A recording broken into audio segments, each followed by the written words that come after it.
नमस्कार दोस्तों, मेरे channel real life and DIY में आपका स्वागत है। आज की वीडियो में मैं बताऊंगी कि पुत्रदा एकादशी कब है, पुत्रदा एकादशी की पूजा विधि क्या है और इसका महत्व क्या है। संतान कामना के लिए 2 अचूक उपाय भी बताऊंगी। पूजा विधि शुरू करने से पहले जान लेते हैं कि पुत्रदा एकादशी व्रत का महत्व क्या है। साल में 2 बार पुत्रदा एकादशी व्रत की जाती है।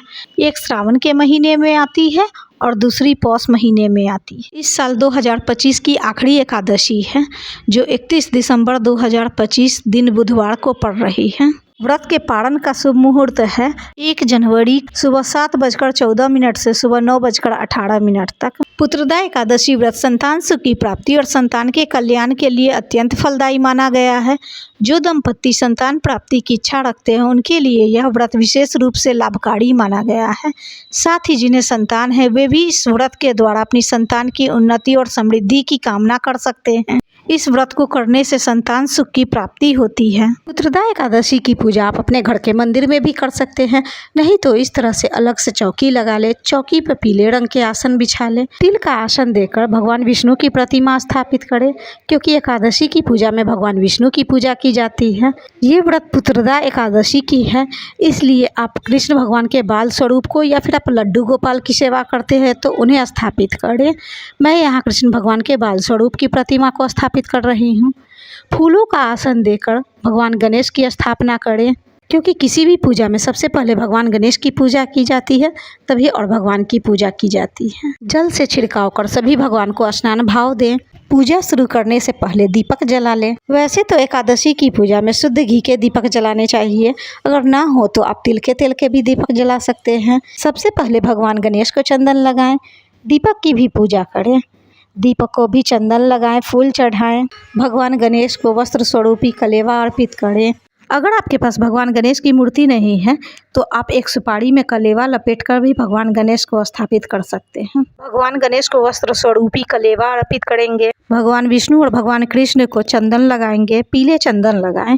माता लक्ष्मी को सिंदूर लगाएं। गणेश भगवान को दुर्वा चढ़ाएं, फूल चढ़ाएं। अगर लाल फूल है तो लाल ही फूल चढ़ाएं। भगवान विष्णु और भगवान कृष्ण को भी वस्त्र स्वरूपी कलेवा अर्पित करें। एकादशी की शुरुआत दशमी से ही हो जाती है। दशमी के दिन बाल धोकर स्नान कर सात्विक भोजन किया जाता है। अगले दिन व्रत किया जाता है। दशमी के दिन चावल, मसूर की दाल, सेम, मूली, बैंगन इन सब चीज़ों का सेवन नहीं करना चाहिए। एकादशी का व्रत या तो निर्जला रखें या फिर फलाहार पर रखें। फलाहार भी एक ही समय ले। भगवान को पीले फूल चढ़ाएं। माता लक्ष्मी को हो तो लाल फूल चढ़ाएं, नहीं तो पीले भी फूल चढ़ा सकते हैं। मैं यहाँ कनेर का फूल चढ़ा रही हूँ, आप गेंदे के भी फूल चढ़ा सकते हैं। पुत्रदा एकादशी की पूजा अगर आप संतान की प्राप्ति के लिए कर रहे हैं तो आप जोड़े में ही पूजा करें।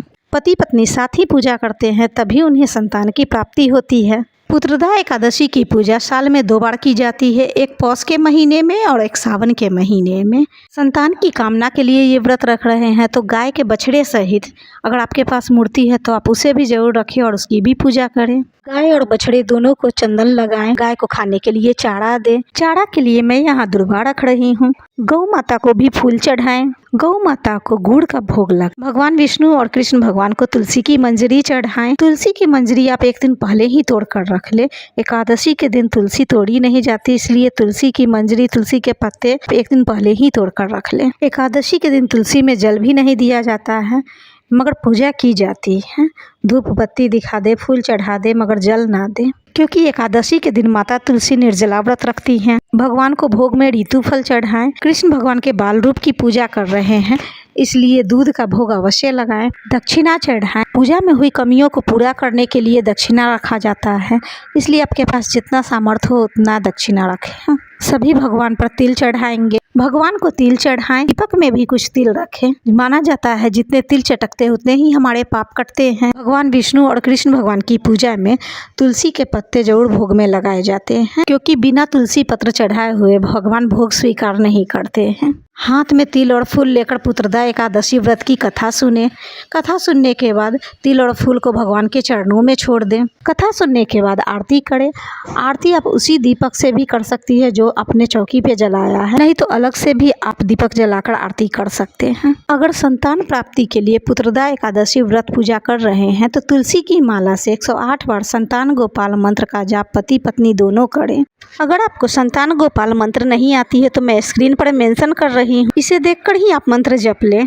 आरती के बाद हाथ जोड़कर पूजा में हुई कमियों के लिए क्षमा मांगेंगे। व्रत निर्विघ्न संपन्न हो इसके लिए कामना करेंगे। अपनी मनोकामना कहें। संतान के लिए व्रत रख रहे हैं तो संतान की कामना करें। पूजा के बाद भोग प्रसाद उतार लें। जो दूध चढ़ाया है उसे अगर आपके घर में कोई छोटे बच्चे हैं तो उसे पीने के लिए दे दें, नहीं तो घर के सभी लोग चरणामृत की तरह थोड़े थोड़े पी लें। जो दक्षिणा चढ़ाया है उसे द्वादशी के दिन पारण से पहले सीधा निकाले तो उसी के साथ ये दक्षिणा रखकर ब्राह्मण को दे दे, तभी भोजन करें। संतान की कामना के लिए अगर आप ये व्रत कर रहे हैं तो पति पत्नी दोनों भगवान पर चढ़ाए हुए कलेवा को अपने हाथों में बांध ले। अगर आप गर्भवती है तो कृष्ण भगवान के बाल स्वरूप के आगे घी के दीपक जलाकर प्रतिदिन ये मंत्र 108 बार जरूर पढ़ें। संतान स्वस्थ तेज बुद्धि वाला सुंदर बाल गोपाल की तरह ही जन्म लेगा। द्वादशी के दिन स्नान कर पूजा करे, सीधा निकाले, तभी पारण करे। पारण शुभ मुहूर्त पर ही करे। पहले तुलसी का पत्ता खाएं, उसके बाद आप अन्न ग्रहण करें। सीधा में भी चावल दे और चावल दाल खाकर ही द्वादशी का पारण करें।